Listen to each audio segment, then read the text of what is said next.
ملک میں امن و امان کی صورتحال کو برقرار رکھنے کے لیے ماضی میں بھی بہت سے آپریشنز کیے گئے، راہ حق، راہ راست، راہ نجات، ضرب عزم، اور اب ایک اور آپریشن شروع کرنے کا فیصلہ کیا گیا ہے سلیم بخاری صاحب، اینڈ دیٹ از عزم استحکام۔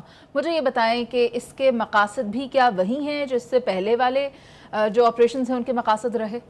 Answer is both yes and no. Okay, yes اس لیے کہ آپ نے کہا کہ اس کا تعلق امن و امان کی صورتحال کو بہتر کرنے سے ہے، یس، لیکن اس کا آبجیکٹو کسی سیاسی جماعت کو ٹارگٹ کرنا نہیں ہے، بالکل کیٹیگوریکلی میں سٹیٹ کر رہا ہوں، اس کا مقصد سی پیک کو تحفظ دینا ہے۔ ٹھیک ہے، اس لیے کہ سی پیک کو جس طرح کے چیلنجز درپیش ہیں، جس طرح کے چائنیز انجینئرز اور وہاں کے جو لیبر کام کرنے کے لیے آتی ہے ان کے اوپر جو اٹیکس ہوئے، جس طرح ان کی کلنگز ہوئی، لاسٹ بشام والا واقعہ آپ کو یاد ہے جب ان کی جیپ کو اڑا دیا گیا، تو یہ بنیادی طور پر ایک بہت بڑا میسو پروجیکٹ، جس کو میگا پروجیکٹ آپ کہہ سکتی ہیں، اس کے تحفظ کے لیے، کیونکہ ان کو خطرات انہی قوتوں سے ہیں جن کے خلاف یہ آپریشن لانچ کیا جائے گا۔ سر کنفیوژن، اچھا آپ آئیں پہلے، میں عرض کروں آپ سے کہ اس کے بارے میں تو کوئی کنفیوژن نہیں ہونا چاہیے۔ چائنیز پرائم منسٹر کی وزٹ کے فوراً بعد ایپیکس کمیٹی کا اجلاس ہونا اور اس کے بعد یہ فیصلہ کرنا کہ آپریشن استحکام، جی آپریشن عزم استحکام جو ہے یہ لانچ کیا جانا ہے، تو دیر از اے لنکیج، بالکل میں نے ہوا میں بات نہیں کی ہے، دیر از اے ویری اسٹرانگ لنکیج، کیونکہ چائنا اب آپ کے ساتھ آگے بڑھنے کے لیے تیار نہیں ہے اگر اس کے لوگ جو ہیں وہ غیر محفوظ نہیں، اگر وہ محفوظ نہیں ہیں تو وہ آگے نہیں بڑھیں گے، اور میرے خیال سے دیٹ از لاجیکل، کیونکہ انہوں نے ساتھ یہ بھی کہا ہے کہ ان وجوہات پر ہمارے انویسٹرز یہاں آ کے انویسٹ کرنے پر آمادہ نہیں ہیں۔ ان کا کیا کرنا ہے جو پریشان ہے اس آپریشن کو لے کر؟ میں اسی طرف آ رہا ہوں۔ میں پہلے تو یہ واضح کرنا چاہتا تھا کہ جس طریقے سے اس کو پروجیکٹ کیا جا رہا ہے، یا جس طریقے سے اس کو پینٹ کیا جا رہا ہے کہ یہ شاید کسی خاص سیاسی جماعت یا کسی خاص یعنی گروپ آف پیپل کے خلاف ہے، ایسا نہیں ہے۔ آپ نے جو تفصیل بیان کی، میں ذرا تھوڑی سی اس کی تفصیل اور بیان کر دوں۔ اگر آپ نے جو آپریشنز کا کہا، یہ آپریشنز جو ہیں یہ کوئی پہلی دفعہ نہیں ہو رہے، نہ یہ کوئی اچنبے کی بات ہے۔ ذرا تھوڑی سی تاریخ میں آپ کو بتا دوں، 3 تو بہت بڑے میجر آپریشنز ہیں، جن میں آپریشن راہ راست تھا جب سوات کو کلیئر کیا گیا تھا 2009 اور 2010، 1 سال تک یہ چلا تھا۔ آپ کو یاد ہے کہ سوات کے اوپر قبضہ ہو گیا تھا، مولوی فضل اللہ صاحب جو ہیں وہ وہاں پر جرگے کرتے تھے، فیصلے کرتے تھے اور کہتے تھے پاکستانیوں کو گھسنے نہیں دیں گے، ٹھیک ہے؟ تو جو یہ کہا جاتا ہے نا جی کہ ان آپریشنوں کا فائدہ کیا ہوا، میں آؤں گا اسد کیسر صاحب کی اس درفنتنی پر کہ کوئی بتائیں کوئی کامیاب ہوا آپریشن کے لیے، میں کامیاب آپریشن جو ہے اس کی تفصیل بتا رہا ہوں۔ سوری، اس کے بعد جی دوسرا تھا آپریشن ضرب عزم، میجر آپریشن تھا، 15 جون کو 2014 میں یہ لانچ کیا گیا تھا، اس کے بھی بہت خاطر خواہ نتائج نکلے تھے۔ تیسرا آپریشن تھا آپریشن رد الفساد، یہ 22 فروری 2017 کو لانچ کیا گیا تھا۔ ٹھیک ہے، یہ تو ہے مین آپریشنز۔ لیکن اس سے پہلے آپریشن انڈیورنگ فریڈم 2001 سے 2002 تک جاری رہا، آپریشن المیزان 2002 سے 2006 تک جاری رہا، آپریشن زلزلہ 2008 میں لانچ کیا گیا، آپریشن شیر دل، راہ حق اور آپریشن راہ راست یہ 2007 سے 2009 تک یہ ہوتے رہے۔ تو یہ تاثر دینے کی کوشش کرنا کہ یہ آپریشنز پہلی دفعہ ہونے جا رہے ہیں یا ان آپریشن سے کسی خاص پارٹی کو ٹارگٹ کیا جا رہا ہے، یہ بے معنی بات ہے، لیکن ایسا کیوں سوچا جا رہا ہے ہم اس پہ بھی آئیں گے۔ ٹھیک ہے جی، یہ تفصیل جو ہے بہت ضروری ہے۔ ان سب کچھ کے بیچ میں ایک اور انیشیٹو لیا گیا تھا جب نیشنل ایکشن پلان بنا تھا 2021 میں، ٹھیک ہے جی، آپ کو پتہ نہیں کس کی حکومت تھی اس وقت جی، لیکن اس کے اوپر عمل درآمد نہ مرکز نے کیا نہ صوبوں نے کیا ڈھنگ سے، لیٹر اینڈ اسپرٹ میں۔ انیشلی کچھ فیصلے ہوئے، کچھ آپریشنز ہوئے جو کامیاب ہوئے، اور ایک ایسی سٹیج آ گئی تھی جب صرف سلیپر سیلز کا خاتمہ کرنا باقی رہ گیا تھا، باقی میجر جو ٹیررسٹ تھے ان سب کے اوپر قابو پا لیا گیا تھا۔ سر 2014 میں نیشنل ایکشن پلان بنا، اس کے بعد بھی تو ہم دیکھتے ہیں نا کہ اس پر مؤثر طریقے سے عمل درآمد نہیں کروایا گیا۔ دیکھیے گزارش یہ ہے جب آپ کی نیت نہ ہو، سوری ضرب عزم کی بات کر رہی تھی میں، جی ضرب عزم تو ٹھیک کہہ رہے ہیں آپ، لیکن میں آپ سے بات کروں کہ action plan, national action plan جو بنا تھا یہ 2021 میں بنا تھا، جس کا مقصد ان ٹیررسٹ قوتوں کا خاتمہ تھا، ان کے سلیپر سیلز کا خاتمہ تھا، لیکن اس کے اوپر لوک وارم رسپانس جو ہے وہ صوبوں کی طرف سے بھی آیا اور مرکز کی طرف سے بھی آیا، جس کی وجہ سے وہ ناکام ہوا۔ پھر بات ہو رہی ہے کہ اس نیشنل ایکشن پلان کو بنیاد بنا کے آگے بڑھنا چاہیے۔ یہ بھی ہو گیا جی. اب آ جائیے جناب, 2 بندے کل جو بولے ہیں پی ٹی آئی کے خاص طور سے, ایک علی احمد خان صاحب اور دوسرے اسد کیسر صاحب, ان کی بات کو اگنور نہیں کیا جا سکتا. علی احمد خان صاحب یہ پوچھ رہے ہیں کہ پتہ لگنا چاہیے کہ طالبان کو پاکستان میں کون لے کر آیا. مجھے بڑی خوشگوار حیرت ہوئی. ایک تو انہوں نے ملبہ ڈالنے کی کوشش کی جنرل باجوہ اور فیض حمید پر, ان سے پوچھیں, ان سے سوال لیں. اگین ٹارگٹ از دا آرمی, ملٹری اسٹیبلشمنٹ.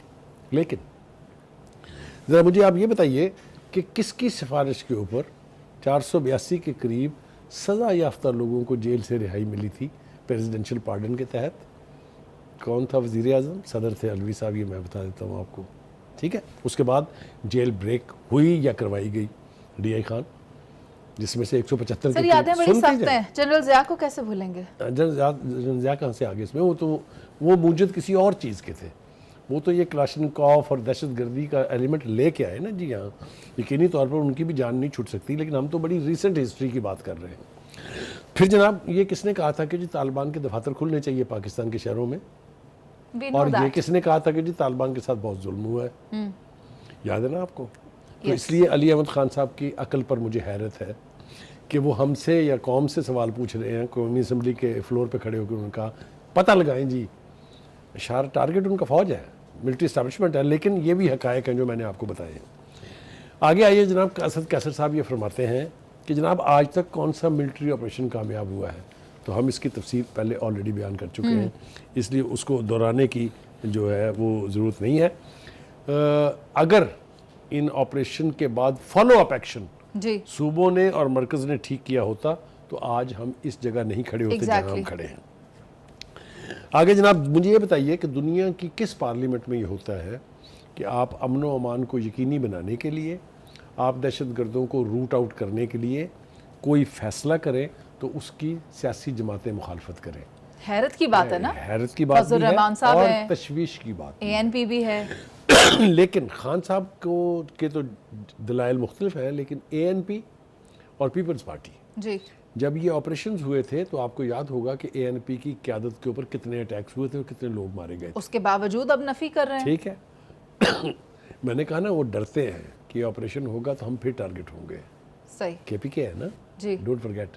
اسی طرح سے پیپلز پارٹی بھی تھوڑی سی ریلیکٹنٹ ہے. اچھا, اس کی وجہ یہ کہ لاسٹ ٹائم جب یہ آپریشن ہوئے تھے تو اس کا سب سے زیادہ جو بوجھ تھا وہ ان 2 پارٹیوں پر پڑا تھا. تو ان کی تو ہمیں سمجھ میں آتی ہے. لیکن یہ مولانا صاحب جو وہاں کے مولانا صاحب کے اوپر بھی آ رہا ہوں, میں تو یہ بات کر رہا تھا علی احمد خان صاحب کی اور اسد کیسر صاحب کی. اب آ جائیے مولانا صاحب کی کچھ سیاسی مجبوریاں ہیں. وہ یہ سمجھتے ہیں کہ ان کو ملٹری اسٹیبلشمنٹ نے سیاسی قوتوں کے ساتھ مل کے ہمیں الیکٹرل پروسیس سے اٹھا کے باہر پھینک دیا ہے. حالانکہ میں کئی دفعہ آرگو کر چکا ہوں کہ جب وہ یہ بات کرتے ہیں کیونکہ ان کی میجورٹی اور ان کے جو حلقہ اثر اور رسوخ ہیں وہ تو کے پی ہے. تو کے پی کے میں تو نون لیگ نہیں جیتی, نہ کے پی کے میں پیپلز پارٹی جیتی ہے, کے پی کے میں تو تحریک انصاف جیتی ہے نا. تو پھر ان کے ساتھ اگر کوئی زیادتی یا کوئی دھاندلی ہوئی ہے تو پھر پی ٹی آئی نے کی ہوگی نا. اینی وے, وہ چونکہ اس وقت قربت ان کی پی ٹی آئی کے ساتھ زیادہ ہے اور کاز بھی کامن ہے. مولانا فضل الرحمان بھی نہیں چاہتے کہ اس طرح کا کوئی ملٹری آپریشن ان قوتوں کے خلاف ہو جن کو ٹارگٹ کیا جا رہا ہے. آپ سمجھ رہی ہیں نا میری بات, کیونکہ وہ افغانستان کے ساتھ تعلقات بگاڑنے کے حق میں نہیں ہے. اور جب آپ ٹی ٹی پی کے خلاف ایکشن لیں گے, جب آپ آپریشن کریں گے تو یہ ڈور جو ہے یہ یقینی طور پہ کابل تک پہنچے گی. سب سے زیادہ جو اس وقت ریولریز یا کنفرنٹریشن ہوگی وہ اسی جگہ پر ہوگی. ایبسلیوٹلی, کیونکہ یہ لوگ پاکستان میں نہیں ہیں, یہ لوگ افغانستان میں ہیں. وہاں سے آتے ہیں گروپوں کی صورت میں, کارروائی کر کے واپس چلے جاتے ہیں آپریشن کر کے. تو حکومت پاکستان نے 2 سے 3 مرتبہ باقاعدہ احتجاج کیا ہے کابل گورنمنٹ سے, اور آخری بار انہیں کہا ہے کہ اب اگر وہ باز نہ آئے تو ہم ان کو فالو کریں گے, اور اگر ہمیں افغانستان کی ٹیریٹری میں بھی جانا پڑا تو ہم جائیں گے ان کے پیچھے. یہ کافی سوئر تھریٹ ہے. اس سے پہلے اگر آپ کو یاد ہو ایک ایکشن ہوا تھا, وہ یہ کہ جی جو افغان ریفیوجیز یہاں رہ رہے ہیں ان کو وطن واپس بھیجا جائے. بڑی لینے ہوئی تھی, آپ کو پتا ہے کتنا ایکٹیو, لیکن صرف 4 لاکھ 4.5 لاکھ کے قریب لوگ واپس گئے ہیں, مگر یہاں پر موجود لوگوں کی تعداد 30 سے 40 لاکھ کے قریب ہے. تو اس کو بھی کچھ لوگوں کا خیال یہ تھا, انٹیلیجنس ایجنسیز کی رپورٹس بھی تھیں کہ یہ جو یہاں پر واردات کرتے ہیں وہ ان کے گاب میں چھپ جاتے ہیں اور غائب ہو جاتے ہیں اور ہماری پکڑ سے باہر ہو جاتے ہیں. جی تو یہ پاکستان اور افغانستان کے تعلقات کا بھی بہت سیریس سٹیک پہ چلا جانا اس آپریشن کے نتیجے میں ایک نیچرل عمل ہوگا. ٹھیک ہے جی. ہیونگ سیڈ دیٹ, علی امین گنڈا پور صاحب جو ہے, اور یہ انہوں نے کل کہا بھی, ہمیں اعتماد میں نہیں لیا گیا, پارلیمنٹ میں لائیں اس کو. خیر وہ خواجہ آصف نے کہہ دیا کہ جی بالکل یہ پارلیمنٹ میں آئے گا, یہ پہلے ایپیکس کمیٹی نے کیا ہے, اب یہ کابینہ کرے گی اور کابینہ کے بعد ہم اس کو کیبنٹ میں لے آئیں گے. لیکن سارا کرٹیسزم جو ہے وہ تھا ایپیکس کمیٹی کے اوپر, جی کیونکہ اس میں عسکری قیادت کی نمائندگی بھی اب موجود ہے. ہاں جی. مجھے اس بات پر بہت حیرت ہے کہ جب پرائم منسٹر مہاتما خان صاحب ہوا کرتے تھے تو جتنے نیشنل ایشوز کے اوپر اس طرح کی میٹنگز ہوئی ہیں, ایپیکس کمیٹی تو خیر نہیں تھی اس وقت فارملی, لیکن ملٹری اسٹیبلشمنٹ اور ٹاپ پولیٹیکل ایلیٹ ان میں سے موصوف ہمیشہ غائب ہوتے تھے. ٹھیک ہے. اس قابل نہیں سمجھتے تھے, یا وہ سمجھتے تھے کہ میری بڑی توہین ہے اگر میں جا کے وہاں اپوزیشن کے ساتھ بیٹھوں گا. یاد ہے نا آپ کو افغانستان کے اوپر جب ہوا یہ نہیں گئے, جب انڈیا نے اٹیک کیا اس کے بعد جو اجلاس ہوا اس میں نہیں گئے. تو یہ ایک ایٹیچیوڈ ہے.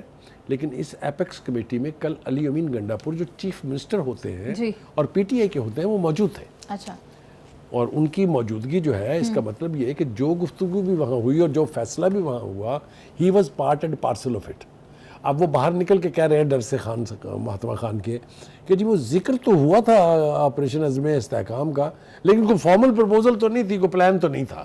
ٹھیک ہے. سلیم بخاری صاحب, تو اب ہمارے لیے پاکستان ہماری پرائیورٹی ہے, تو ہم یہ دیکھیں گے کہ سیکیورٹی اس کی انشور کرنے کے لیے کیا اقدامات ہمیں وہاں پر لینے چاہیے, یا ہم ان لوگوں کو ایک پیج پر لا پائیں گے اس ایجنڈا کے اوپر؟ انہوں نے ایک پیج پر کوئی نہیں آنا, یہ میں فتویٰ جاری کر رہا ہوں, اس لیے کہ ان کے سٹیک مختلف ہے. اب میں تفصیل چھیڑیں گی آپ تو بہت بٹر باتیں نکلیں گی, اس لیے کہ ان کا خیال یہ ہے کہ بہت سے ان لوگوں پر ہاتھ پڑے گا جو ہمارے سپورٹر ہیں. آگے نہ اس سے جانے دیں, مجھے یہاں تک رہنے دیں.